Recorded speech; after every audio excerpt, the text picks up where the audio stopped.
नांदेड जिल्ह्यातील अनेक गावात भीषण पाणटंचाई निर्माण झाली आहे। मी आता भोकर तालुक्यातील गारगोटवाडी या गावात आहे। आपण बघतोय एका बोरवर गावकऱ्यांनी पाणी भरण्यासाठी मोठी गर्दी केल्याचे चित्र या ठिकाणी पाहायला मिळतं। मोठी रांग या ठिकाणी लागली आहे। प्रत्येकाच्या हातात जे आहे ते हांडे आहेत आणि याच बोरवरून पाणी भरण्यासाठी ही गर्दी झाल्याचे चित्र या ठिकाणी पाहायला मिळतं। आपण बघितलं तर या गावात एकच बोर आहे आणि गेल्या काही दिवसापासून जे आहे ते या बोरचं पाणी कमी झाल्यामुळे एकाच बोरवरून जे आहे ते या नागरिकांना पाणी भरावं लागतं। अतिशय छोटी धार जे आहे ते या बोरला मिळते। तासभर एवढं पाणी मिळतं आणि नंतर तो बोर बंद पडतो। मात्र असं असलं तरी याच पाण्यावर जे आहे ते या गावकऱ्यांना उदरनिर्वाह करावा लागतो। पाण्यासाठी पायपीट सुद्धा करावी लागते, नाहीतर इतर ठिकाणी पाणी विकत आणावं लागतं। अशा पद्धतीनं या गारगोटवाडी शिवारात पाणटंचाई आपण पाहतोय। या ठिकाणी स्थानिक महिला आहेत। मावशी, काय नाव आहे, कसं पाणी भरता? पाणटंचाई हे गावात पाणटंचाई ह्या गावामध्ये दिवसभर आम्हाला पाणी भरायला लागते। ते काम होईना काय होईना दुसरं दिवसभर 2 तास पाणी चालते, मग पाणी संपून जाते। अजून उद्या दिवस दुसऱ्या दिवशी तसंच, मग दुसरं काय काम होत नाही, काय होत नाही आमचं। म्हणजे तुम्हाला एकच काम आहे, फक्त पाणी भरणं? पाणीच भरणं आता होईना काय ना। मग आता या गावात मुली सुद्धा द्यायला कोणी हे धकना झाले द्यायचं, पाणी नाही त्या गावाला म्हणून। पाणी नाही म्हणून सोयरी कमी नव्हतं असे वय आले तर पाणी नाही, कटाळून चले आता मुली पाणी भरायसाठी। आमच्या गाव पाणी आहे म्हणायचं, खरोखर नळ हात म्हणायत, तुमच्या गावात काम नाही म्हणाले तर असे म्हणायचं। काय सांगाल, किती दिवसापासून पाणटंचाई गावात? खूप लय झालं, जसं आम्हाला लग्न झालं तसं हो, लेकरं बाळ झाली, मुली दिल्या हो।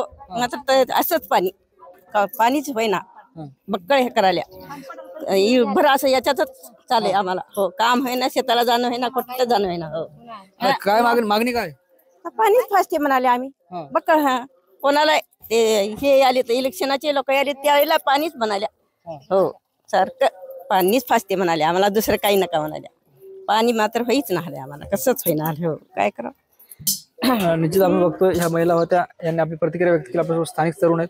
काय सांगाल, गावात किती दिवसापासून पाणटंचाई, काय तोडगा निघाला पाहिजे याच्यावर? या मौजे गारगोटवाडीमध्ये अनेक वर्षापासून पिढ्या गेलेल्या आहेत आणि या ठिकाणी मोठे असे जानेवारीपासून पाणी टंचाईची समस्या उद्भवत असतो। दरवर्षी 1 वर्षाने अशा अनेक पिढ्या गेलेल्या आहेत।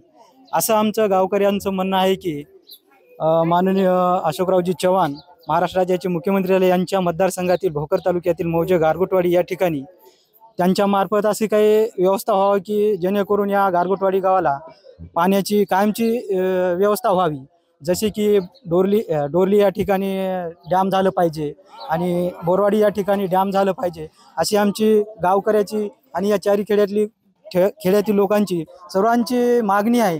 तरच या ठिकाणी पाण्याचा प्रश्न सुटेल, अन्यथा या गारगोटवाडीमध्ये अत्यंत पाण्याची अशी टंचाई भासत राहील। दरवर्षी प्रत्येक महिलांनी सांगितलेलं आहे की या ठिकाणी मुलांच्या सोयरीक होत नाहीत। तर खरंच आहे, कारण की या ठिकाणी बाहेर गावातील लोक म्हणत आहे की तुमच्या गावात पाणी टंचाई आहे, त्यामुळे या ठिकाणी त्यांच्या मुली द्यायला समोर येत नाहीत, म्हणून काही मुलं असे लग्नाचे सुद्धा राहत आहेत। त्याच्यामुळे या ठिकाणी माननीय आमच्या भोकर तालुक्यात मतदारसंघातील आमदार व तसेच महाराष्ट्र राज्याचे मुख्यमंत्री यांनी आमच्या गावातील पाणी टंचाईवर विचार करून आमच्या गावच्या पाणी टंचाईचा प्रश्न सोडावा, असं आम्ही सर्व गावकरी। तुमचं लग्न झालं का? नाही, माझं लग्न झालं नाही, पाणी टंचाईमुळेच माझं लग्न झालेलं नाही। तरी आमची सरकारला अशी विनंती आहे की खूप तरुण असे अविवाहित राहत आहेत, कारण की आमच्या गावात खूप मोठी अशी पाण्याची समस्या आहे। त्यामुळे पाण्याची जर ही समस्या सोडवली तर तरुणांना मुली पण देतील बाहेर लोकांच्या, आणि इथं पाणी पण लोकांना प्यायला होईल, पाण्याची व्यवस्था केली तर। किती नवरदेव येतात लग्नाची तयारी होतात पण पाणटंचाईमुळे लग्न होत नाही? भरपूर आहेत, असे अनेक आहेत।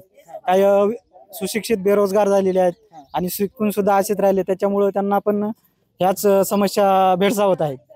त्याच्यामुळं या गावाचा पाणी प्रश्न खूप अत्यंत गंभीर आहे आणि तो सोडावा अशी आम्ही सरकारला विनंती करतो।